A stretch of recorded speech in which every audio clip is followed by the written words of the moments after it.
ప్రభువైన యేసుక్రీస్తు నామమున మీ అందరికీ శుభాకాంక్షలు. ఇంతవరకు కూడా వాక్య వెలుగులో మనము కూడా మన హృదయం పరిశీలన చేసుకునే వారమై దేవుని ఆత్మతోనూ సత్యంతోనూ ఆరాధించడానికి ప్రభు చేసిన కృపను బట్టి ఎన్నో వందనాలు స్తుతులు చెల్లించాం.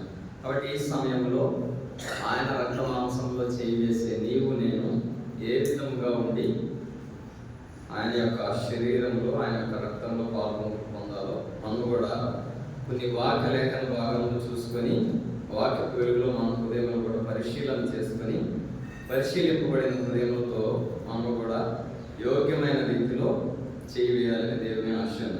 కాబట్టి 1 కొరింథీయులకు రాసిన పత్రిక 11వ అధ్యాయము 23వ వచనం నుంచి కొన్ని వచనాలు మనం కూడా మార్చి చదువుకుందాం. ఒక వచనం నేను చదువుతా, ఒక వచనం మీరు చదవండి. 1 కొరింథీయులకు రాసిన పత్రిక 11వ అధ్యాయము 23వ వచనం. నూతన నిబంధన గ్రంథంలో పాట పేజీ నెంబర్ 153. నేను నీకు అప్పగించిన దానిని ప్రభు వల్ల పొందితిని. ప్రభు అయిన యేసు తాను అప్పగింపబడిన రాత్రి ఒక రొట్టెని ఎత్తుకొని కృతజ్ఞతాస్తుతులు చెల్లించి విరిచి నిపుణులైన నా శరీరం నన్ను జ్ఞాపకం చేసుకున్నట్టుగా దీన్ని చేయడానికి చెప్పాను. ఆ ప్రకారమే భోజనమైన పిమ్మట ఆయన పాత్రను ఎత్తుకొని, ఈ పాత్ర నా రక్తం వలన కొత్త నిబంధన, మీరు దీనిలోని త్రాగునప్పుడల్లా నన్ను జ్ఞాపకం చేసుకున్నట్టుగా దీన్ని చేయడని చెప్పాను.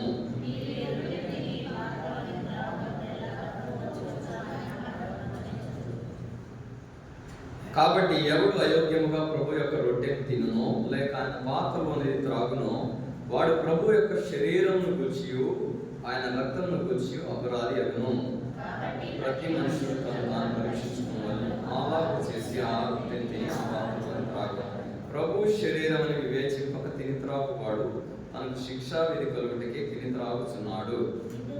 మీలో అనేకులు బలహీనము రోగులనై ఉన్నారు, చాలా మంది నిద్రించుచున్నారు. అయితే మనలను మనమే విమర్శించుకునే ఎడల తీర్పు పొందకపోదుము. చాలు ప్రార్థన చేసుకున్నాం. మమ్మల్ని మిగిలిగా ప్రేమించిన మా ప్రియ తండ్రి, తిరిగి మన ఒకసారి భావన చెంత చేరి కూడి రావడానికి మీరు ఇచ్చిన గొప్ప ధన్యతను బట్టి నీకు ఎన్నో వందనాలు స్తోత్రాలు చెల్లించుకుంటున్నాం. అయ్యబిడ్డను అపాత్రను నీకు లేని వాడను ఆయనతో మీరు పైనుండి ఏమైనా దయచేస్తే తప్ప ఏమీ లేని వాడనని రిక్తుడను ఒప్పుకొంచున్నాను.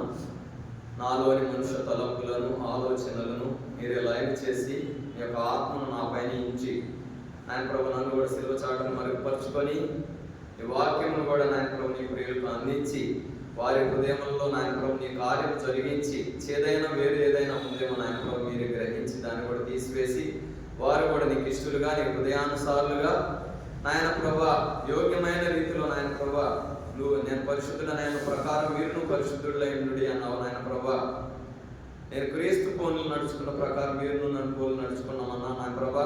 వారు కూడా నీ పోలికలోనికి నాయన ప్రభు నీ పవిత్రతలోనికి నీ యోగ్యతలోనికి వచ్చి నీ సారూప్యంలోనికి వచ్చి నాయన ప్రభా దాన్ని కూడా పవిత్రముగా పరిశుద్ధముగా యోగ్యముగా అందులో చేవేసి నాయన ప్రభా ఆశీర్వాదానికి పాత్రలుగా చేయగలిగిన సహాయత దయచేయమని కోరుకుంటున్నాం. నీ వాక్యములు వెల్లడవుతోడు నీ వెలుగు కలిగను. అది తెలివి లేని వారికి తెలివి కలిగించున్నాం నాయన ప్రభా. తెలివి లేని మాకు, జ్ఞానం లేని మాకు, వివేచన లేని మాకు నీ వాక్యం ద్వారా నాయన ప్రభా నీ సత్యవాక్యం ద్వారా మమ్మల్ని కూడా సంధించి సరిచేసి నాయన ప్రభా తెలివిని, జ్ఞానమును, వివేచనను దయచేసి యోగ్యమైన రీతిలో నీ రక్తంలో నీ శరీరంలో చేయగలిగిన సహాయత దయచేయమని మా ప్రభువును రక్షకుడునైన యేసుక్రీస్తు వారి నామమున మిక్కిలి వినయంతో ప్రార్థించి అడిగి వేడుకొంచున్నాను తండ్రి, ఆమేన్.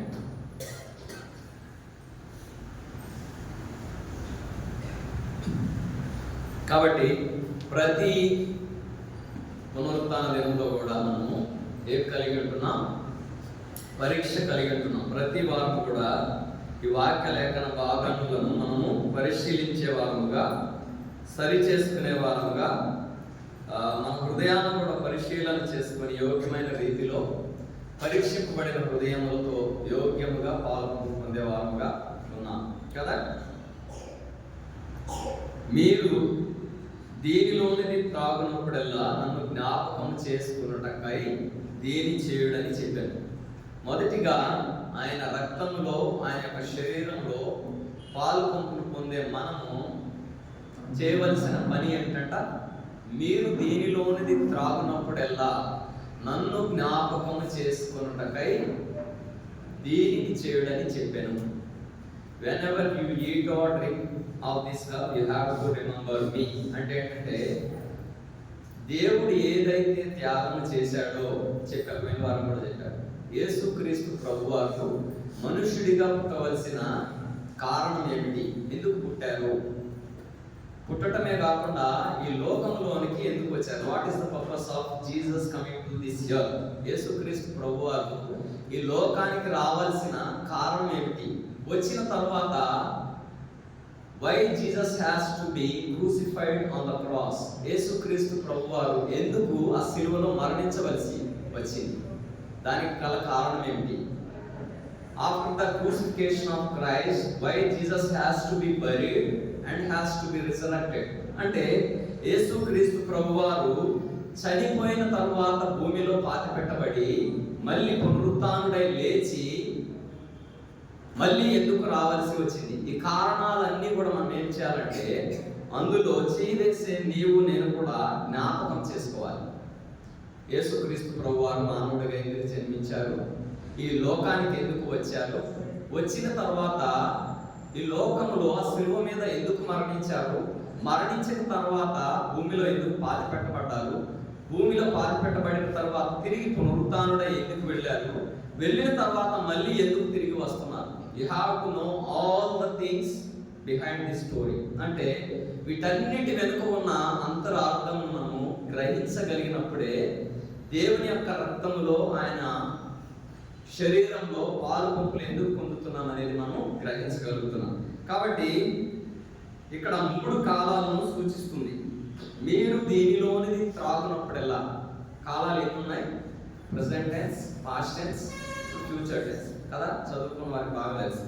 మీరు దీనిలోనిది త్రాగునప్పుడు ఎలా అంటే it's a present continuous tense. అంటే త్రాగే మనము ఇప్పుడు ప్రెసెంట్ కంటిన్యూస్ లో ఉన్నాం. మీరు దీనిలోనిది త్రాగునప్పుడల్లా నన్ను జ్ఞాపకం చేసుకొనుటకై దీన్ని చేయడానికి చెప్పాడు. యేసుక్రీస్తు ప్రభువారు ఎప్పుడో చనిపోయారు. ఇది త్రాగేటప్పుడు ఆయన చనిపోయిన విషయాన్ని మనం ఏం చేయాలంట, జ్ఞాపకం చేసాం. In the present, when we are drinking of this cup and eating this meal, we have to remember the past thing that Christ has done for us. అంటే యేసుక్రీస్తు ప్రభువారు చేసిన కార్యము ఇప్పుడు మనం జ్ఞాపకం చేసుకొని, మూడవదిగా భవిష్యత్ కాలం కొరకైన సంగతి ఏమిటంటే మీరు ఈ రొట్టెను తిని ఈ పాత్రలో త్రాగునప్పుడల్లా ప్రభు వచ్చే వరకు ఆయన మరణమును ప్రచురించదు. ప్రభు వచ్చే వరకు అంటే భవిష్యత్ కాలం, ఫ్యూచర్ టెన్స్ ని రిఫర్ చేస్తుంది. 3 కాలాలు కూడా ఇక్కడ ఉన్నాయి, ప్రెసెంట్, పాస్ట్ అండ్ ఫ్యూచర్. మీరు ఈ పాత్రలోని త్రాగునప్పుడల్లా ఏంటంట, తాగినప్పుడల్లా ఆయన మరణమును మనం జ్ఞాపకం చేసుకోవాలి. మరణమును జ్ఞాపకం చేసుకునే మనము ప్రభువు వచ్చే వరకు ఆయన మరణమును ప్రోత్సహించదు. కాబట్టి ఈ 3 సంగతులు మనం చేసే వారంలో ఇనిషియల్లీ మొదటిగా మనం చేయవలసిన పని ఏంటంటే దీన్ని త్రాగే ప్రతిసారి కూడా అదేదో గోధుమ పిండితో చేసిన రొట్టె కాదు, లేకపోతే ద్రాక్ష కాయలతో చేయబడిన రసం కాదు. ఆ గోధుమ రొట్టె దేనికి సూచన ఏంటంటే it is the body of Christ. అంటే యేసుక్రీస్తు ప్రభువారి యొక్క శరీరమును సూచిస్తుంది. అది ఒక రొట్టెగా మారాలంటే యేసుక్రీస్తు ప్రభువారు ఏ విధముగా అయితే ఆ శిలువలో నీ యొక్క పాపం కొరకు, నా యొక్క పాపం కొరకు ఏ విధముగా దంచబడినారో, ఏ విధముగా మెత్తగా చేయబడినారో, ఆయన స్వరూపమైన సొగసైన, యెషయా గ్రంథంలో ఉంటుంది, స్వరూపము సొగసైన లేనివాడుగా రండి. యెషయా గ్రంథం 55వ అధ్యాయము, యెషయా గ్రంథము 53వ అధ్యాయం, క్షమించండి, 2వ వచనంలో పైనుంచి ఉన్నది. అతనికి స్వరూపమైన సొగసైనం లేదు, మనం అతన్ని చూచి అపేక్షించినట్లుగా అతని యందు స్వరూపము లేదు. అతడు తృణీకరింపబడివాడును, ఆయను మనుషుల వలన విసర్జింపబడిన వాడును, వ్యసనాక్రాంతుడుగాను, వ్యాధిని అనుభవించేవాడుగాను, మనుషులు చూడనల్లని వాడుగాను ఉండెను. అతడు తృణీకరింపబడిన వాడు కనుక మనం అతనిని ఎన్నిక చేయకపోయితిమి. ఇక్కడ చూసుకున్నట్లయితే 4వ వచనం, నిశ్చయముగా అతడు మన రోగములను భరించెను, మన వ్యసనములను వహించెను, అయినను మొత్తబడిన వానుగాను, దేవుని వల్ల బాధింపబడిన వానిగాను, శ్రమ నొందిన వానిగాను మనం అతనిని ఎంచితిమి. మన అతిక్రమ క్రియలను బట్టి అతడు గాయపరచబడెను, మన దోషములను బట్టి నలుగగొట్టబడెను, మన సమాధానార్థమైన శిక్ష అతని మీద పడెను, అతడు పొందిన దెబ్బల చేత మనకు స్వస్థత కలుగుచున్నది. ఏంటంట? అతడు పొందిన దెబ్బల చేత మనకు స్వస్థత. ఏంటి స్వస్థత అంటే, మన పాపముతో శాపముతో మలినమైన మన యొక్క జీవితము, మనము పొందవలసిన ఆ శిక్షను అతడు పొంది ఆ దెబ్బల చేత మనకు స్వస్థత కలుగుతుందంట. ఏ స్వస్థత ఇది అంటే, స్వస్థత. ఏ స్వస్థత అంటే ఆత్మీయ స్వస్థత, ఆత్మకు స్వస్థత. అర్థమవుతుందా? కాబట్టి we have to remember this thing every time when you eat this bread and when you drink this cup. ప్రతిసారి మీరు ఇందులో చేయి వేసే ప్రతిసారి కూడా మీరు గుర్తుంచుకోవాల్సిన విషయం ఏదైనా ఉందంటే, యేసు క్రీస్తు ప్రభు వారి యొక్క ఏంటంటే త్యాగమును మనము గుర్తిరిగిన వారమై, why he has come, why he has died, why he has been resurrected and why he has been coming in the second coming. ఎందుకు వచ్చారు, ఎందుకు చనిపోయారు, ఎందుకు పాతి పెట్టబడ్డారు, ఎందుకు లేకపోబడ్డారు, మళ్ళీ తిరిగి ఎందుకు వస్తున్నారు అనేది మనం గ్రహింపు లేకుండా ఎన్నిసార్లు కూడా అందులో పాల్గొని పొందినా అదంతా వ్యర్థమే. కాబట్టి ఇందులో పాల్గొని పొందే ప్రతిసారి కూడా రెండవది మనం చేయవలసిన పని ఏదన్నా ఉందంటే, ఇక్కడ 28వ వచనంలో ఉంది, కాబట్టి ప్రతి మనుషుడు తన్ను తాను పరీక్షించుకున్నవలను, అలాగు చేసి ఆ రొట్టెను తిని ఆ పాత్రలోనిది త్రాగవలెను. కాబట్టి ప్రతి మనుషుడు తన్ను తాను ఏం చేయాలంట? పరీక్షించుకున్నవలను, అలాగు చేసి ఆ రొట్టెను తిని ఆ పాత్రలోనిది త్రాగవలెను. పోయిన వారం కూడా చెప్పారు. కాబట్టి ప్రతి మనుషుడు కాదు. ఏదైనా వాక్యం చదివేటప్పుడు ఈజీగా చదవటం ఉంటుంది, దాని అర్థంను గ్రహించి చదవటం ఉంటుంది. కాబట్టి వాక్యం ఏమి సెలవిస్తుందంటే, కాబట్టి ప్రతి మనుషుడు తన్ను తాను పరీక్షించుకోవలెను, అలాగు చేసి ఆ రొట్టెను తిని ఆ పాత్రలోనిది త్రాగవలెను. చాలాసార్లు చేరికూడి వచ్చిన మనము ఇక్కడ కూర్చున్న వారందరూ అందులో పాల్గొని పొందేవారు ఉన్నారా? ఫస్ట్ రోలో కూర్చున్న వాళ్ళు పాల్గొని పొందుతున్నారా? వాక్యం ఏం సెలవిస్తుందంటే, కాబట్టి ప్రతి మనుషుడు అంటే దేవుని ఆరాధించేవారు మాత్రమే, బాప్తిస్మం తీసుకున్న వారు మాత్రమే, లేకపోతే 18 ఇయర్స్ దాటిన వారు మాత్రమే లేదు. వాక్యంలో ఏమనుంది ఇక్కడ? ప్రతి మనుషుడు తన్ను తాను పరీక్షించుకునవలెను, అలాగు చేసి ఆ రొట్టెను తిని ఆ పాత్రలోని తాగవలెను. అలాగు చేసి తన్ను తాను పరీక్షించుకునవలెను, అలాగు చేసి ఆ రొట్టెను తిని ఆ పాత్రలోనిది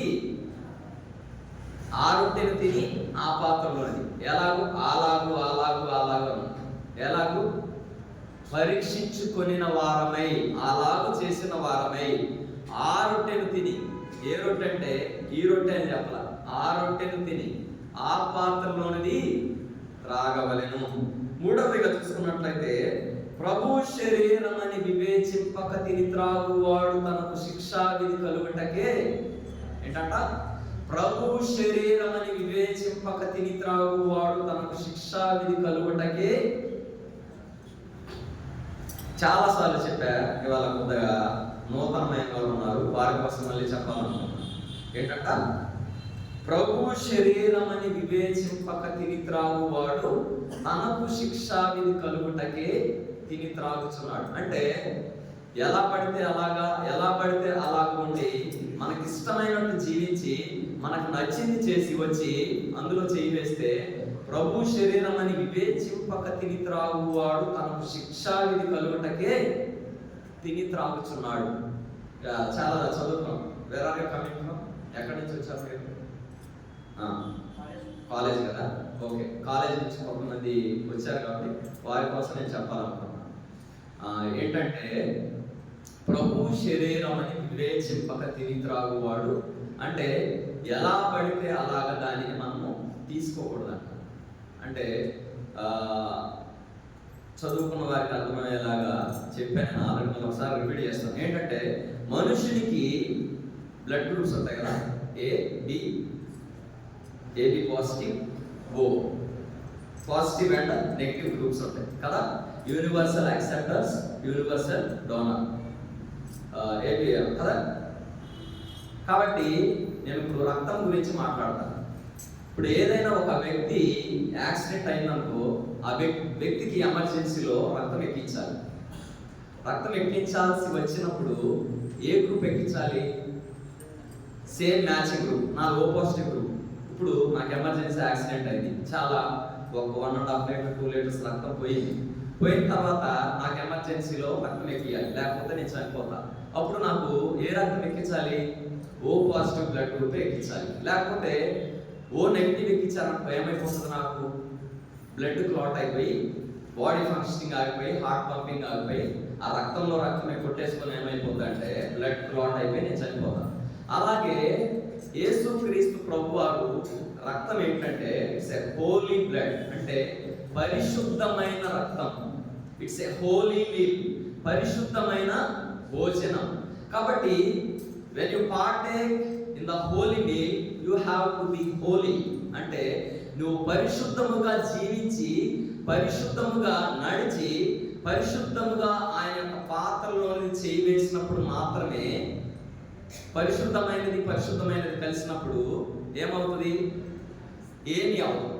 అదే అపవిత్రమైనది పరిశుద్ధమైనది కలిస్తే ఏమవుతుందంటే పరిశుద్ధమైనది పవర్ఫుల్గా ఉంటుంది కాబట్టి అపరిశుద్ధమైనది పవర్ఫుల్ లేదు. కాబట్టి ఈ పవర్ఫుల్ కలిగిన దాన్ని ఈ పవర్ లేని దాన్ని ఏం చేస్తుంది అంటే ఓడించేస్తుంది.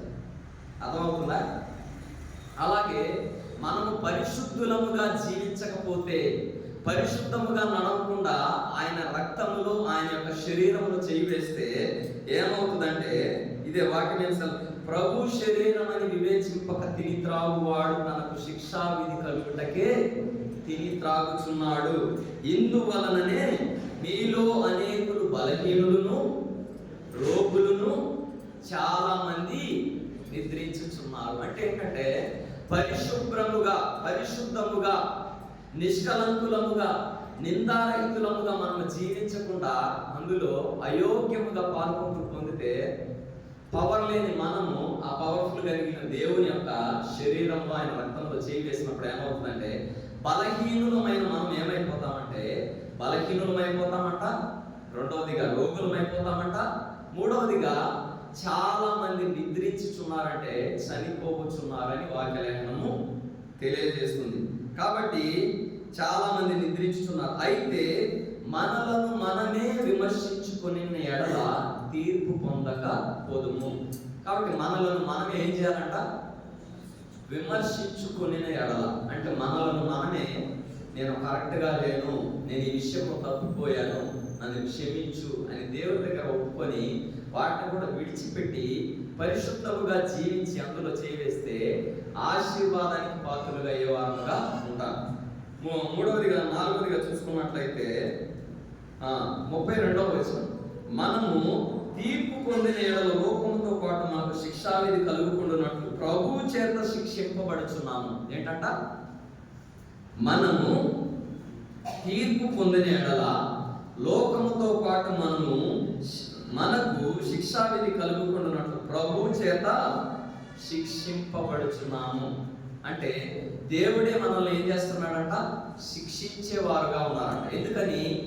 మనం ఇదే జీవితమును నడుచుకుంటూ, ఇదే జీవితమును జీవించుకుంటూ వెళ్ళిపోతూ, ఇదే పాపంతో మన యొక్క జీవితమును నశించి నరకానికి అవుతామేమో అని దేవుడు ఏం చేస్తున్నాడంట? దేవుడే మనల్ని శిక్షిస్తున్నాడు అంటే దేనికోసం? లోకంతో పాటు మనము కూడా తీర్పు పొందకుండా ఉండటానికి, దేవుడు మనల్ని రక్షణ మార్గంలో నడిపించడానికి, నిర్దోషమైన మార్గంలో నడిపించడానికి, పరిశుద్ధులుగా చేయటానికి, నిందారహితులుగా చేయటానికి, యథార్థవంతులుగా చేయటానికి ప్రభు చేత శిక్షింపబడుచున్నాము. ఇంతవరకు క్లియర్గా ఉంది కదా? కాబట్టి మనము కూడా ఈ పై చెప్పబడిన వాటన్నిటిలో కూడా మన యొక్క హృదయమును పరిశీలన చేసుకునే వారమై, దేవునికి అయిష్టమైన కార్యములు ఏదైనా ఉందేమో మనం కూడా ఒప్పుకొని విడిచిపెట్టి యోగ్యముగా, పరిశుద్ధులముగా, నిర్దోషులముగా, నిష్కల్మషులముగా, యథార్థవంతులముగా ఆయన బలలో చేయాలని దేవుని ఆశయం లేదు. కాబట్టి ఈరోజు ధ్యానం కొరకై మనం యాకోబు రాసిన పత్రిక 4వ అధ్యాయము 7వ వచనం నుంచి 9వ వచనం వరకు మనము చదువుకున్నాం. అందరు తీయండి దయచేసి. యాకోబు పత్రిక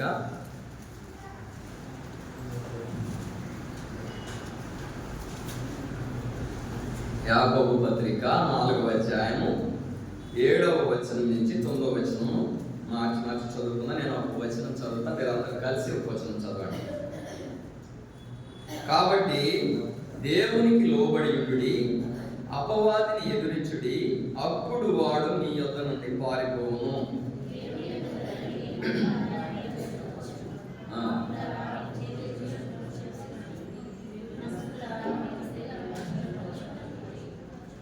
వ్యాకులపడుడి, దుఃఖపడుడి, ఏడుడి, మీ నవ్వు దుఃఖమునకును మీ ఆనందము చింతకును మార్చుకునుడి. చాలు, ప్రభు దృష్టికి మిమ్మల్ని మీరు తగ్గించుకోండి, అప్పుడు ఆయన మిమ్మల్ని హెచ్చించు. ఇప్పుడు చూసుకున్నట్లయితే అనేక మార్లు మన యొక్క వాక్యం ధ్యానించిన వారు అయినప్పటికీ కూడా మరి ఒకసారి దేవుడు ఈ వాక్యం మనకు విశదీకరించాలని ఆశ కలిగి ఉంటుండగా మనం మరి ఒకసారి దీన్ని ధ్యానం చేసుకున్నాం. కాబట్టి దేవునికి లోబడి ఉండుడి, అపవాదిని ఎదురించుడి, అప్పుడు వాడు మీ యొద్ద నుండి పారిపోను. ఏంటంట? మొదటిగా దేవునికి లోబడి ఉండుడి. ఏంటంట? దేవునికి ఏం చేయాలంట? మొదటిగా ఆయన రక్తమాంసంలో చేయి వేసే నీవు నేను మొదటిగా అంటే చాలా విషయాలు ఉన్నాయి. కాబట్టి ఈ వారం మనం ధ్యానించే వాక్యలేఖన భాగం ఏంటంటే దేవునికి లోబడి ఉండుడి. అంటే లోబడి ఉండటం అంటే నిన్న కూడా ఒక మ్యారేజ్ రిసెప్షన్కి వెళ్ళాం సత్తుపల్లి. దేని గురించి చెప్పారు? లోబడుట, విధేయత, ఒబీడియన్స్, దీని గురించి చెప్పారు. లోబడుటలో గల ధన్యత. 1 పేతురు 5లో గల చెప్పిన మాట. మొదటి పేతురు 3వ అధ్యాయము 1వ వచనం చదవండి. అటువలే స్త్రీలారా మీ స్వపురుషులకు లోబడి ఉండుడి. చాలు, 3వ వచనం కాదు, 3వ వచనం 5వ వచనం. అటువలే పూర్వము దేవుని ఆశ్రయించిన పరిశుద్ధ స్త్రీలను తమ స్వపురుషులకు లోబడి ఉండుట చేత తమ్మును తాము అలంకరించుకొనిది. ఏంటంట? ఇదే వాక్యం చెప్పారు, కానీ హెబ్రోన్ నుంచి వచ్చారు, హైదరాబాద్ నుంచి. చాలా బాగా చెప్పారు వాక్యం. ఏంటంట? అటువలే స్త్రీలారా మీరు మీ స్వపురుషులకు లోబడి ఉండుడి. అలాగే 5వ వచనంలో చూసుకున్నట్లయితే అటువలే పూర్వము దేవుని ఆశ్రయించిన పరిశుద్ధ స్త్రీలను తమ స్వపురుషులకు లోబడి ఉండుట చేత తమను తామే అలంకరించుకొనిది. ఏంటంట? స్వపురుషులకు లోబడి ఉండుట చేత తమను తామే ఏం చేసుకున్నారంట? Beauty is not concern with the external things. ఏం చెప్పాడంటే ఏంటంట? అందం అనేది బయట బాహ్యమైనది కాదంట. అందం అనేది దేనికి సంబంధించిందంట? హృదయానికి సంబంధించినది. ఎంత అందంగా ఉన్నప్పటికీ కూడా హృదయం మంచిగా లేకపోతే ఆ అందమనంతా వ్యర్థమే. అందము మోసకరము, సౌందర్యము వ్యర్థము. యెహోవా యందు భయభక్తులు కలిగిన స్త్రీ కొనియాడబడు. కాబట్టి వేరే దాంట్లోకి వెళ్ళిపోతాను. కాబట్టి లోబడి ఉండుట అంటే నేను రాత్రి వాక్యం ధ్యానించేటప్పుడు లోబడి ఉండుట అంటే ఏమిటి అని రిఫర్ చేసినప్పుడు ఇంగ్లీష్లో ఏమని చెప్పబడిందంటే give yourself completely to God. ఏంటంట? Give yourself completely to God అంటే దేవునికి నీ యొక్క సమస్తమును కూడా ఇచ్చివేయటం అంట. అర్థమవుతుందా? పాటలు పాడతాం మనం బాగా. ఏంటి? ఆత్మ ప్రాణ దేహము తలంపులు క్రియలు,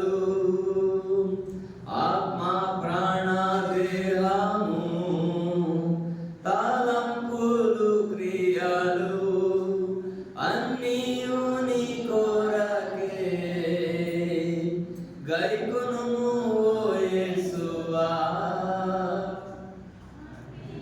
ప్రించు నేడే నీ సేవ చేయుటకై నా సర్వమైన ప్రభు అర్పించుకొందు నీకై అంగీకరించు నేడే నీ సేవ చేయుటకై అంగీకరించు నేడే నీ సేవ చేయుటకై. ఏంటంట? ఆత్మ ప్రాణము దేహం అన్నీ నీ కొరకే. చాలా ఈజీగా ఉంటుంది చెప్పడం కదా. It's very easy to say but difficult to follow. అంతేనా? చెప్పడం సులువుగానే ఉంటుంది కానీ ఆచరణలో పెట్టడం చాలా కష్టం. కాబట్టి దేవునికి లోబడి ఉండుట, దేవునికి లోబడి ఉండుట అంటే ఒబేయింగ్ గాడ్ అంటే ఏంటంటే give yourself completely to God. ఇంకోటి ఏమైనా ఉందంటే place yourself under God's authority అంటే దేవుని యొక్క రాజరికం కిందకి, దేవుని యొక్క అధికారం కిందకి మనం వెళ్ళడమే దేవునికి లోబడి ఉండటం అంట. అన్ని విషయాలలో దేవునికి విధేయులుగా ఉంటున్నామా?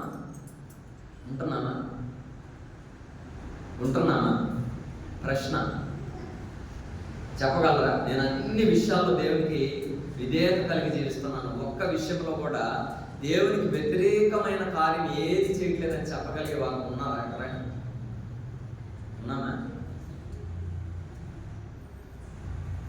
మనుషులంగా మనం ఎంత బలహీనులం అంటే మన యొక్క ప్రవర్తన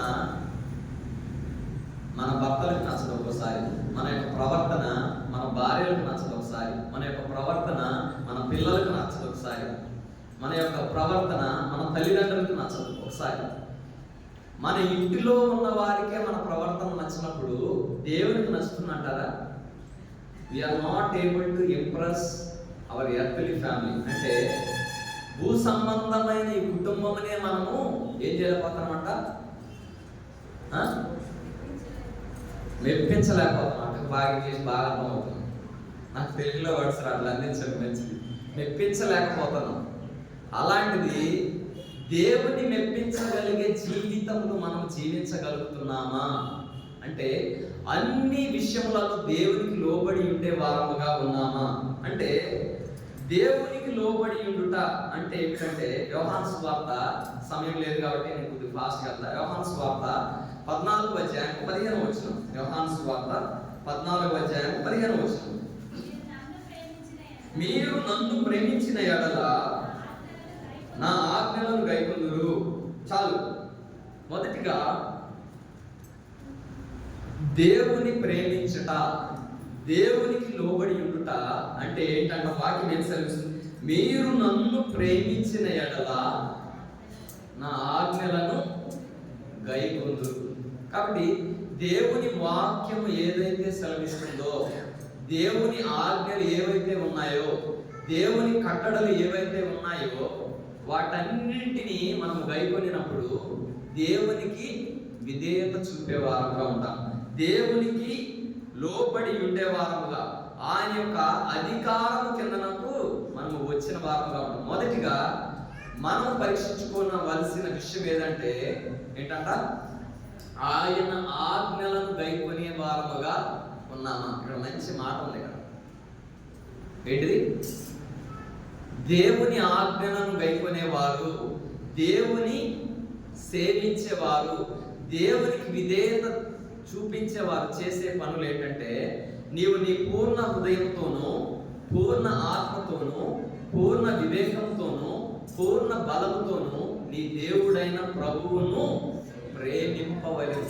కాబట్టి మన యొక్క హృదయం అంతా దేవుడే ఉన్నాడా?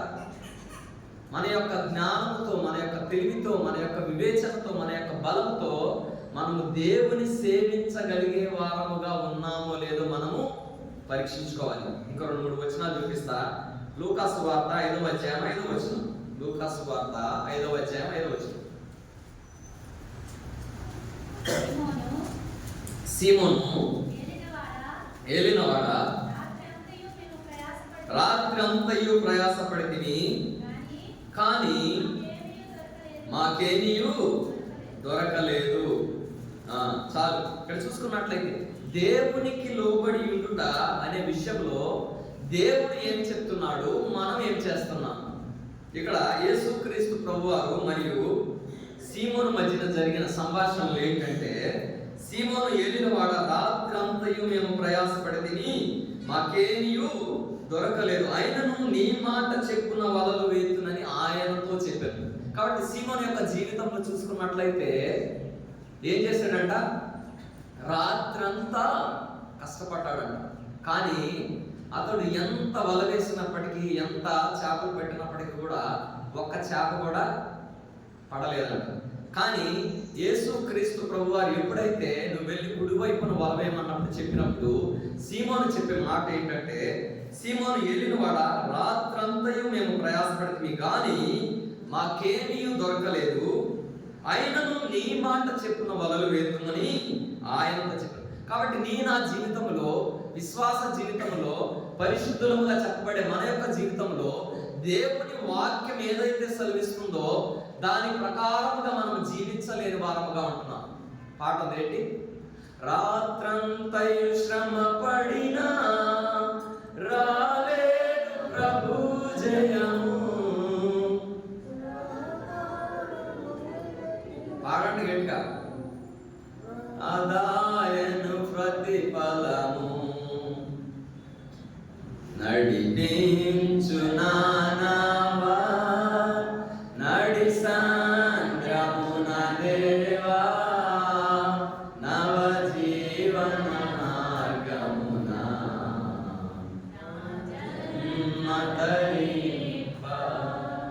రాత్రంతయు శ్రమపడిన రాలేదు ప్రభు జయము. రాదు వచ్చిన తర్వాత ఏంటి? Next line.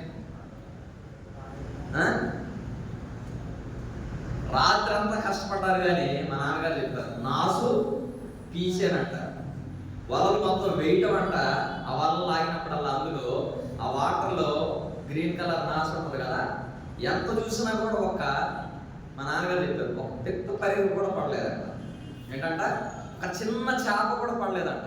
కాబట్టి మన యొక్క జీవితంలో కూడా మనము కూడా దేవునికి లోబడనంత వరకు నువ్వు రాత్రంతా, పగలంతా, వారమంతా, 6 దినాలు, 7 దినాలు, 12 మాసాలు, 365 రోజులు ఎంత కష్టపడినప్పటికీ కూడా ఏమైపోతుందంట? అది అర్థమవుతుందా చెప్పేది? దేవునికి లోబడి ఉంటే, దేవుని వాక్యం ఏదైతే సెలవిస్తుందో ఆయన మాట చెప్పున, కింద వాక్యం ఉండేది. ఏం వాక్యం అది? నీ మాట చెప్పున ఆయన నీతో చెప్పినది చేయడనేను. కాబట్టి దేవుని వాక్యం ఆయన నీతో చెప్పిన, ఆయన అంటే దేని ద్వారా చెప్తున్నాడు? ఆది యందు వాక్యం ఉండెను, వాక్యము దేవుని యొద్ద ఉండెను, దేవుడే వాక్యం. ఆయన మీతో చెప్పినది చేయుడు అంటే ఏంటంటే ఆయన వాక్యమై ఉండేది. కాబట్టి వాక్యం ఏదైతే నీకు సెలవిస్తుందో దాని ప్రకారముగా జీవించటమే దేవునికి లోబడి ఉండటం. కాబట్టి దేవుని వాక్యమునకు లోబడకుండా మనము కూడా ఎంత కాలం ప్రయాసపడినప్పటికీ కూడా ఏమవుతుందంట? అది అంతా వృధా ప్రయాసమే. ఒకడు గాలికై ప్రయాసపడినట్టే ఉంటుందంట. కాబట్టి మన యొక్క జీవితంలో కూడా ఈ ప్రయాసం అంతా ఎందుకు వ్యర్థమైపోతుందంటే, వాక్యం ఎన్నిసార్లు చెప్పినప్పటికీ కూడా ఈ వాక్యం చాలా ఇష్టమైన వాక్యం. మళ్ళీ ఒకే వాక్యం 10 సార్లు ఎందుకు చెప్పబడుతుందంటే మనం ఆ వాక్యాన్ని మన యొక్క జీవితంలో అనుసరించి నడుచుకోలేని వారు అన్నమాట. మత్తయి సువార్త 6:33 చదవండి. మత్తయి సువార్త 6:33. కాబట్టి మీరు ఆయన రాజ్యమును నీతిని మొదట వెతుకుడి, అప్పుడు అవన్నీ మీకు అనుగ్రహింపబడును. రేపటిని గురించి చింతింపకుడి. రేపటి దినము దాని గురించి చింతించును, దాని సంగతులను గురించి చింతించును. ఏనాటి కీడు ఆనాటికి చాలును. 31. కాబట్టి ఏమి తిందుమో, ఏమి త్రాగుదుమో, ఏమి ధరించుకుందుమో అని చింతింపకుడి. అన్యజనులు వీటన్నిటి విషయమై విచారింతురు. ఇవన్నీ నీకు కావాలని మీ పరలోకపు తండ్రికి తెలియను. కాబట్టి చెప్పండి. కాబట్టి మీరు ఆయన రాజ్యమును నీతిని మొదట వెతుకుడి, అప్పుడు అవన్నీ నీకు అనుగ్రహింపబడును. ఎప్పుడు మనం ఎప్పుడైతే ఆయన రాజ్యమును ఆయన నీతిని వెతికే వారముగా ఉంటామో అప్పుడు అవన్నీ వస్తాయి. ఎప్పుడు కానీ వాక్యం చెప్తున్నాం కానీ నో యూస్ ఎట్ ఆల్. అవన్నీ రావట్లా. ఎందుకు రావట్లా? కాబట్టి మీరు ఆయన రాజ్యమును నీతిని మొదట వెతుకుడి, అప్పుడు అవన్నీ మీకు అనుగ్రహింపబడును. ఎప్పుడు మనం ఎప్పుడైతే మొదట ఆయన రాజ్యమును ఆయన యొక్క నీతిని ఎరిగే వారముగా ఉంటామో అప్పుడు అవన్నీ మీకు అనుగ్రహింపబడదు. నేను అంత హ్యాపీగా ఉన్నాను తెలుసా. నాకు ఏ చీపు చింత ఏమి లేదు. ఇప్పుడే కాదు, ముందు కూడా లేదు. ఏమి తినాలా, ఏమి త్రాగాలా, ఏమి ధరించుకోవాలా అన్న టెన్షన్ లేదు. వస్తుంటాయి అనుకుంటాం వచ్చి మనసులో లేదు. నీకేమంటే చక్కగా ఉద్యోగం ఉంది, నెల శాలరీ అకౌంట్లో పడుతుంది, ఎన్నన్నా మాటలు చెప్తాను కదా. మేమంటే పనికి వెళ్ళాలి, కూలి చేస్తేనే కానీ మాకు డబ్బులు రావు, ఇవి వస్తున్నాయి కాబట్టి ఏదైనా చెప్తాం అనుకుంటుండొచ్చు. కానీ నాకు కలిగిన దానిలోనే నేను ఎప్పుడు హ్యాపీగా ఉంటాను. కాబట్టి ఇంకోటి, ఎప్పుడైతే మనం దేవుని పట్ల ఆశ కలిగి ఉంటామో, దేవుని మీద భారం వేసి ఉంటామో, దేవుడు అవన్నీ నేను రియల్గా ప్రాక్టికల్గా అనుభవించాను కాబట్టి చెప్తున్నా. దేవుని కొరకు మనం ఎంత అయితే కష్టపడతామో అంతకంటే ఎక్కువ ఇస్తాడు. దేవుని కొరకు ఎంత ఎక్కువ కష్టపడతామో అంత ఎక్కువగా. రోమ 8:28 ప్రకారం దేవుని ప్రేమించు వారికి అనగా ఆయన సంకల్పం చెప్పున పిలువబడిన వారికి మేలు కలుగుటకై సమస్తమును సమకూడి జరుగుచున్నవని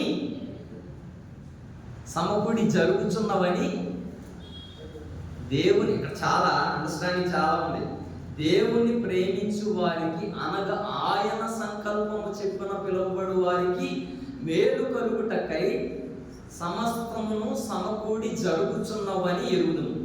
ఇది మన యొక్క జీవితంలో నిజం అవ్వట్లేదు. దేవుని ప్రేమించే వారికి సమస్తం సమకూడి జరుగుతున్నవని ఎరుగుతున్నాం, కానీ మన యొక్క జీవితంలో మనము దేవుని ప్రేమించలేని వారముగా ఉన్నాం. మనకు సమకూడి జరిగేదిగా లేదు. ఎందుకంటే మనం దేవుని ప్రేమించలేని వారముగా ఉన్నాం, మనం దేవునికి లోబడలేని వారముగా ఉన్నాం. దేవునికి లోబడే వారు చేసే పని ఏంటంటే ఆయన ఆజ్ఞలను గైకొంటారు. మొదటిగా జరిగింది అదే వాక్యం కదా. మీరు నన్ను ప్రేమించిన ఎడల నా ఆజ్ఞలను గైకొందురు. కాబట్టి సీమోను యొక్క జీవితంలో దేవునికి లోబడిన వాడుగా లేడు. రాత్రంతా కష్టపడ్డాడు కానీ ఫలితం లేదు. కాబట్టి ఎప్పుడైతే దేవుని మాట మీద వలవేశాడో, ఎన్ని రకాల చేపలంట 153 రకాల గొప్ప చేపలతో నిండిపోయిందంట. నిండిపోయిన తర్వాత అతడు ఆ వల లాగలేక పక్కన ఉన్న వారిని పిలిచాడంట. కాబట్టి నా జీవితంలో కూడా ఆ వెలితి కలిగిన జీవితం, ఆ ఆశీర్వాదం లేని జీవితం, ఆ అక్కరలతో నిండిన జీవితం, ఇబ్బందులు కలిగిన జీవితం, ఏమి తోచని పరిస్థితులు, ఎటు వెళ్ళాలో అర్థం కాని పరిస్థితులు. ఎందుకంటే we are not obeying the commandments of God. అంటే ఏంటంట, దేవుని యొక్క ఆజ్ఞలను మనము గైకొనలేని వారముగా ఉన్నాము. కాబట్టి మన జీవితంలో ఆ పరిస్థితులు ఉన్నాయి. ఎప్పుడైతే దేవుని యొక్క నీతిని, రాజ్యం మనం వెతికే వారంగా ఉంటామో అప్పుడు అవన్నీ కూడా మనకి ఏమొస్తాయంట. ఇక్కడ 5వ అధ్యాయంలో ఉన్నది 6, 8. మీరు మీ తండ్రిని అడగక మునిపే మీకు అక్కరగా నున్నవేవో ఆయనకు తెలియదు. మీరు మీ తండ్రిని అడగక మునిపే మీకు అక్కరగా ఉన్నవేవో ఆయనకు మీకు తెలియదు. కాబట్టి తల్లిదండ్రులు పిల్లలకి ఏ టైంలో ఏమేమి ఇవ్వాలో తెలియదు తల్లిదండ్రులకి. Then they have to give food. ఎప్పుడు ఆహారం ఇవ్వాలి, ఎప్పుడు బట్టలు ఇవ్వాలి, ఎప్పుడు స్కూల్లో జాయిన్ చేయాలి, ఎప్పుడు ఫీజు కట్టాలి, ఎప్పుడు ఏమేమి కావాలి, ఎప్పుడు సైకిల్ కొనియాలి, ఎప్పుడు బండి కొనియాలి, ఎప్పుడు ఫోన్ కొనియాలి. పిల్లలు అడిగితేనే కొనిస్తారా?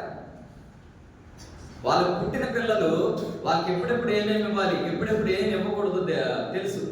శరీర సంబంధమైన తల్లిదండ్రులకు తెలిసినప్పుడు ఆత్మ సంబంధమైన heavenly father knows everything, who is the creator of our lifes. అంటే మనం సృజించిన సృష్టికర్తకు సమస్తం కూడా తెలుసు అంట.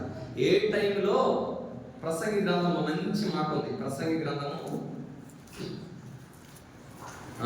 3వ అధ్యాయం 11వ వచనం. దేని కాలమందు అది చక్కగా నుండినట్టు సమస్తమును ఆయన నియమించి ఉన్నాడు. ఆయన శాశ్వత కాల జ్ఞానమును నరుల హృదయం నుంచున్నాడు గాని దేవుడు చేయ క్రియలను పరిశీలన చేయగా తెలుసుకుంటుంది చాలు. దేని కాలమందు అది చక్కగా నుండినట్టు సమస్తమును ఆయన నియమించి ఉన్నాడు. కాబట్టి ఏ టైంలో ఏదేది ఇవ్వాలో, ఏ టైంలో నీకు ఏది అనుగ్రహించాలో, దేని కాలమందు అది చక్కగా ఉండునట్టు ఆయన సమస్తమును నియమించి ఉన్నాడంట.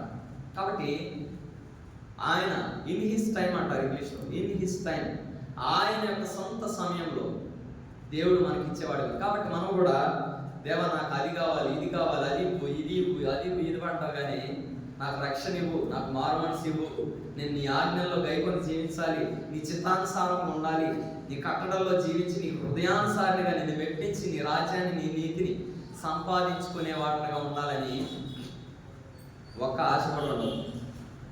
కాబట్టి మనం కూడా దేవునికి లోబడి ఉండే వారముగా ఉండాలని దేవుని ఆశ. మత్తయి సువార్త 22వ అధ్యాయం 33వ వచనం 37.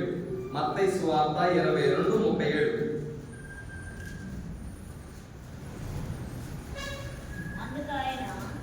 అందుకు ఆయన నీ పూర్ణ హృదయంతోనూ, నీ పూర్ణ ఆత్మతోనూ, నీ పూర్ణ మనస్సుతోనూ నీ దేవుడైన ప్రభువును ప్రేమింపవలెననిదే ముఖ్యమైనది మొదటిదినైన ఆజ్ఞ.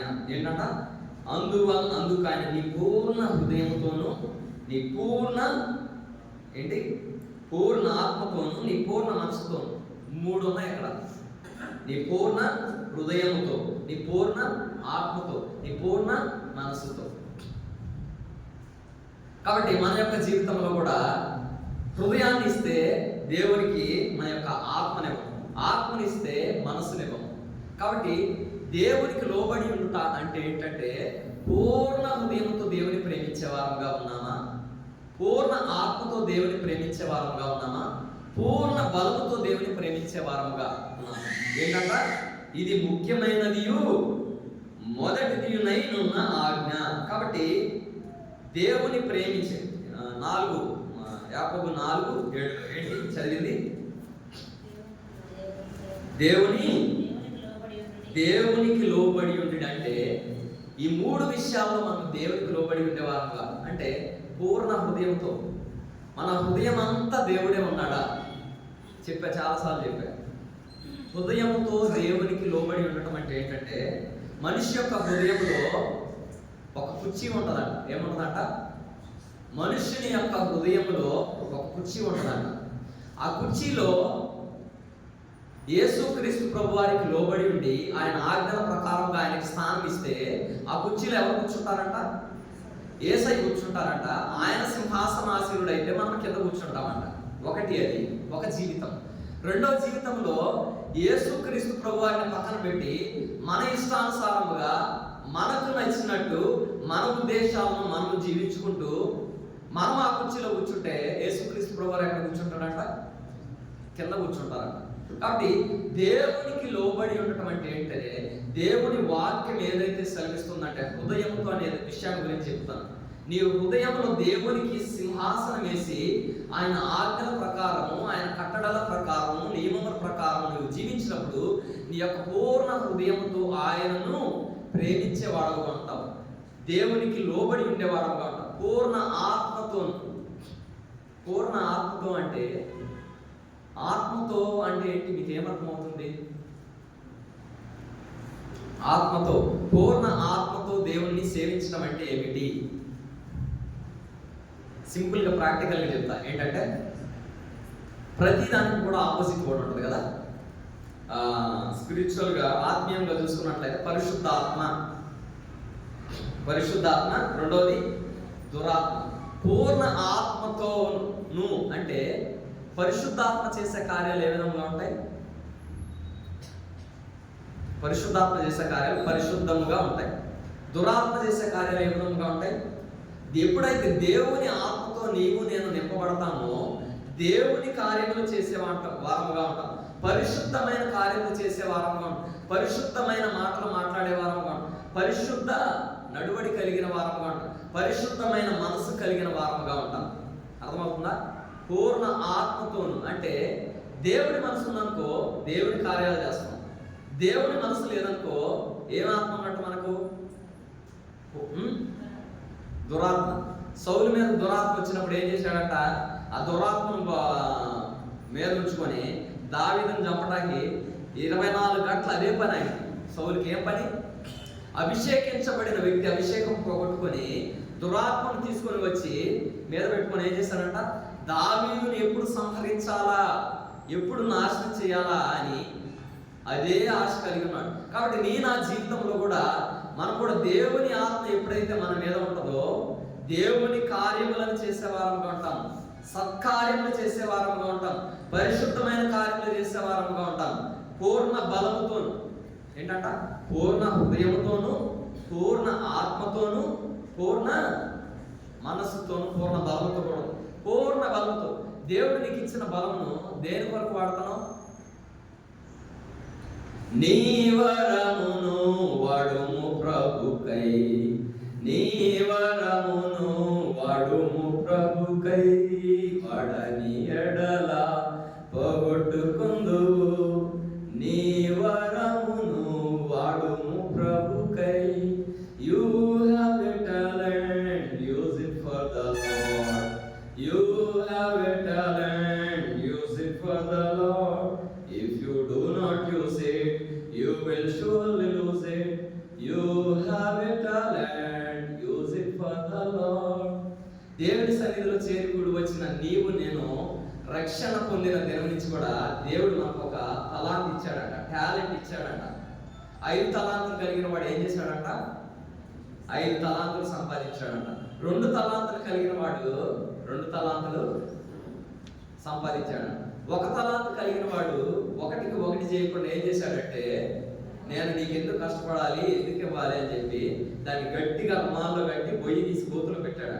ఆ యజమానుడు వచ్చినప్పుడు నువ్వు విత్తని చోట కోయివాడకు, దున్నని చోట సమకూర్చుకునేవాడు చెడ్డదాసుడు అని చెప్పి ఏం చేశాడంట ఆయన తీసుకెళ్ళి. కాబట్టి రక్షింపబడిన నీవు నేను కూడా మన యొక్క పూర్ణ హృదయంతో, పూర్ణ ఆత్మతో, పూర్ణ మనసుతో నీ దేవుడైన ప్రభువును ప్రేమించే వారముగా ఉన్నామో లేదో మనం కూడా చూసుకోవాలని దేవుని వాక్యము సెలవిస్తుంది. రెండవదిగా చూసుకున్నట్లయితే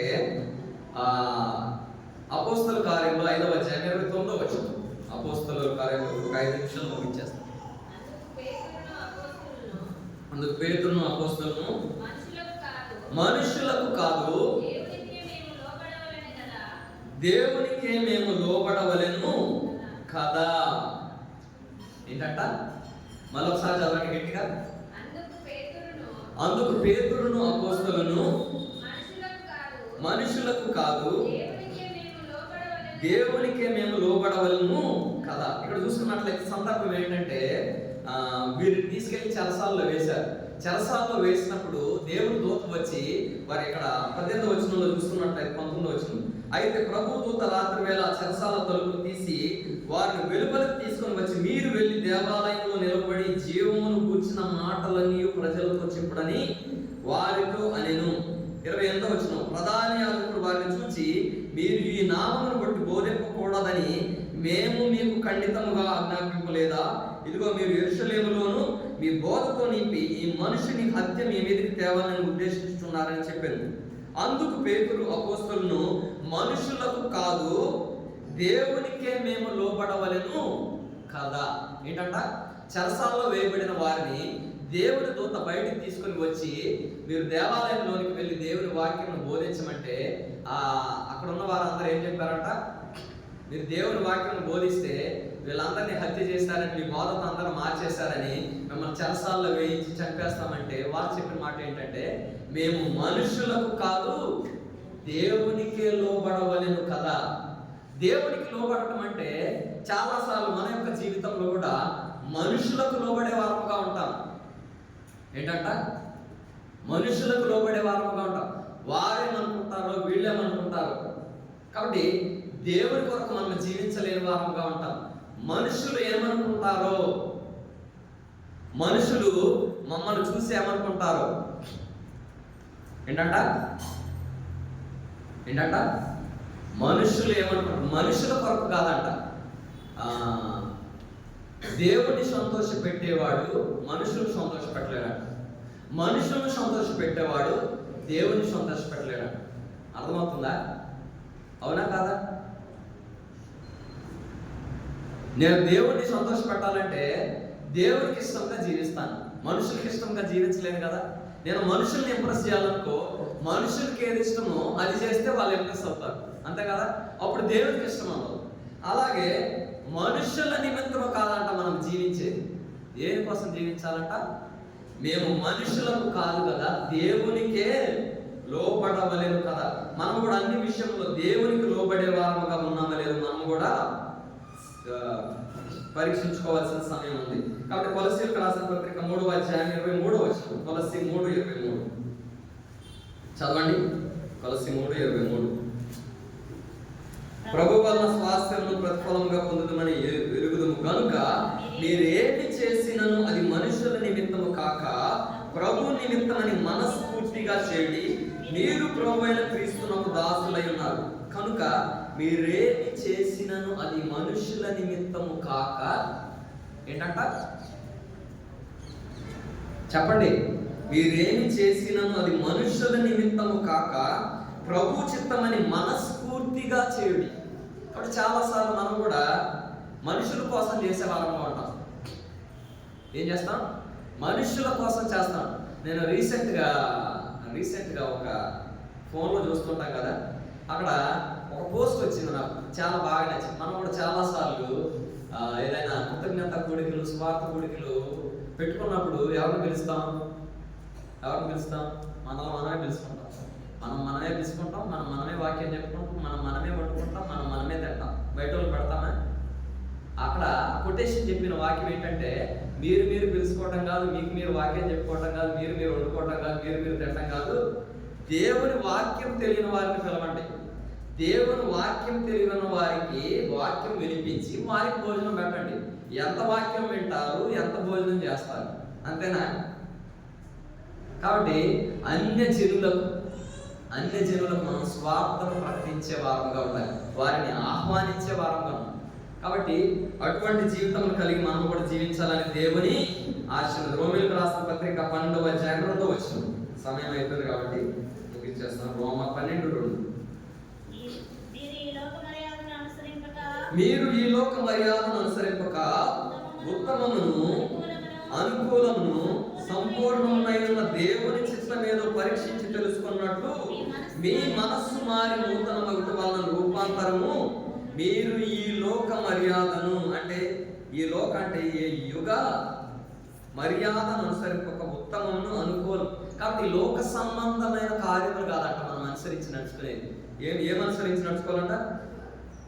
ఉత్తమమును అనుకూలము సంపూర్ణమైన దేవుని చిత్తమేదో పరీక్షించి తెలుసుకున్నట్లు మీ మనస్సు మారి నూతన మగుట వలన రూపాంతరము పొందిరి. ఎఫెసీయులకు రాసిన పత్రిక 5:17. ఎఫెసీ 5:17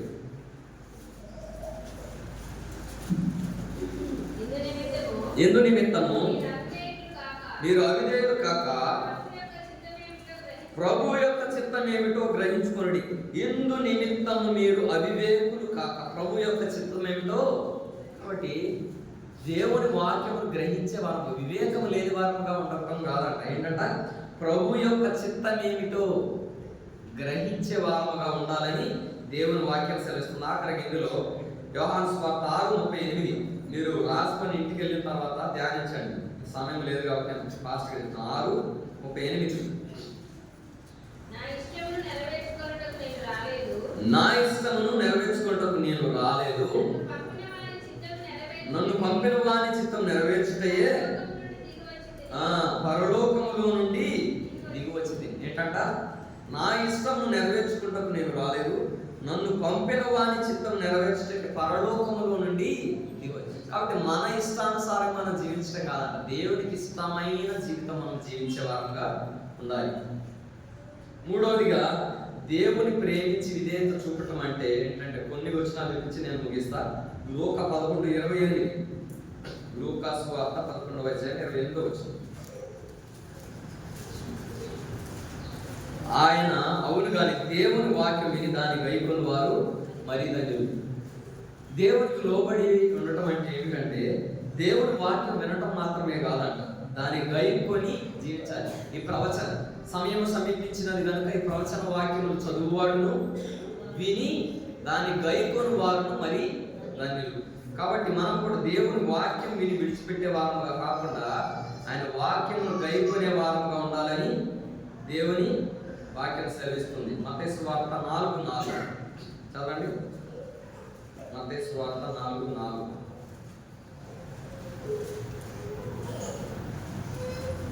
అందుకు ఆయన మనుషుడు రొట్టె వలన మాత్రం కాదు కానీ దేవుని నోట నుండి వచ్చి ప్రతి మాట వలన జీవించు. కాబట్టి మనం కూడా చాలాసార్లు దేవుని వాక్యంతో జీవించలేని వారంగా ఉంటాం కదా. అది కావాలి ఇది కావాలి, దాంతోనే జీవితం ఉంది, దీంతోనే జీవితం ఉంది, అది చేయాలి ఇది చేయాలంటాం. కానీ మనుష్యుడు రొట్టె వలన మాత్రం కాదు కానీ ప్రభు నోట నుండి వచ్చి ప్రతి మాట వలన జీవించును. కాబట్టి డ్యూటెరోనమీ ద్వితీయోపదేశ కాండం 5:33 ఇది చూసుకున్నాను కూడా ముగించుకుందాం. ద్వితీయోపదేశ కాండం 5:33 ఇంకోటి కాబట్టి మీరు కుడికే గాని ఎడమకే గాని తిరుగక మీ దేవుడైన యెహోవా ఆజ్ఞాపించినట్లు చేయటకు జాగ్రత్త పడవలను. మీరు స్వాధీనపరచుకొనబోవు దేశంలో మీరు జీవించు మేలు కలిగి దీర్ఘాయుష్మంతులగునట్లు మీ దేవుడైన యెహోవా మీకు ఆజ్ఞాపించిన మార్గములన్నిటిలో ఏంటంట మీరు కుడికే గాని ఎడమకే గాని తిరుగక మీ దేవుడైన యెహోవా మీకు ఆజ్ఞాపించినట్లు చేయుటకు జాగ్రత్త పడవాలి. కాబట్టి చాలాసార్లు మనము తప్పిపోయేవారు. గుడికి కానీ ఎడపము కాదు, ఇదే త్రోవ దీనిలో నడువుడి. దేవుని వాక్యం ఏదైతే సెలవిస్తుందో ఆ వాక్య ప్రకారంగా మనం నడిచి జీవించినప్పుడు ఏంటంట మీరు స్వాధీనపరచుకుని పోవు దేశంలో మీరు జీవించుచు మేలు కలిగి దీర్ఘాయుష్మంతులగునట్లు మీ దేవుడైన యెహోవా మీకు ఆజ్ఞాపించిన మార్గములన్నిటిలో ఏంటంట మీ దేవుడైన యెహోవా మీకు ఆజ్ఞాపించిన కొన్ని మార్గాల్లో అన్నట్ట ఏమనుంది వాక్యం? ఆజ్ఞాపించిన మార్గములన్నిటిలో నడుచుకొనవలెను. కాబట్టి కొన్ని ఆజ్ఞలు పాటించి కొన్ని ఆజ్ఞలు పాటించకపోతే మనం ఏంటంట దీర్ఘాయుష్మంతులు అవును. కాబట్టి మనం కూడా ఆజ్ఞలను నెరవేర్చినచో దీవెనలెన్నో పొందేదను. ఆజ్ఞలను నెరవేర్చినచో దీవెనలెన్నో పొందేదము. అద్భుత దీవెనలు ప్రభువా కుమారించితివి, నీదు ప్రేమ భారము ప్రభువా మాపై చూపితివి. ఆఖరిగా ప్రసంగి 12:13 చూసుకొని మనం ముగించుకున్నాం. ప్రసంగి గ్రంథము 12వ అధ్యాయము 13వ వచనం. ఇది అంతయు వినిన తరువాత తేలిన ఫలితార్థం ఇదే, దేవుని యందు భయభక్తులు కలిగి ఉండి ఆయన కట్టడలను అనుసరించి నడుచుచుండవలెను. మానవ కోటికి ఇది ఏంటంట? ఎంత చూసినప్పటికీ, ఎంత చేసినప్పటికీ, ఎన్ని వాక్యాలు విన్నప్పటికీ, ఎన్నిసార్లు దేవుని మందిరానికి వచ్చినప్పటికీ, ఎన్నిసార్లు ఆయన రక్తమాంసంలో చేవేసినప్పటికీ కూడా చివరికి మిగిలిన ఫలితార్థం ఏదైనా ఉన్నదంటే ఇదంతయు వినిన తరువాత తేలిన ఫలితార్థం ఇదే: దేవుని యందు భయభక్తులు కలిగి ఉండి ఆయన కట్టడలను అనుసరించి నడుచుచుండవలెను. మానవ కోటికి ఇదియే విధి. ఏంటంట?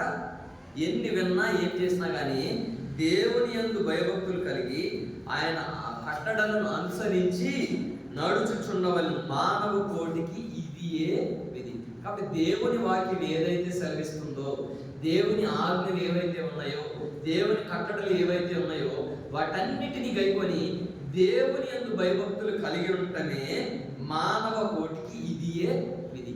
ఈ విధిని మనం నిర్వర్తించే వారముగా ఉన్నామో లేదో పరీక్షించుకొని మన హృదయంలో పరీక్షలు చేసుకునే వారమై యోగ్యమైన రీతిలో అందులో చేయవేయాలని దేవుని ఆశ. అటువంటి జీవితం దేవుడు మనందరికీ దయచేయను కాక. ఆమేన్. రండి, మనం కూడా చెప్పబడిన వాక్య వెలుగులో మన యొక్క హృదయంలో కూడా పరిశీలన చేసుకొని పరీక్షింపబడిన హృదయంతో మనం కూడా యోగ్యమైన రీతిలో బలము చేయవేయదుము కాక. ఆమేన్.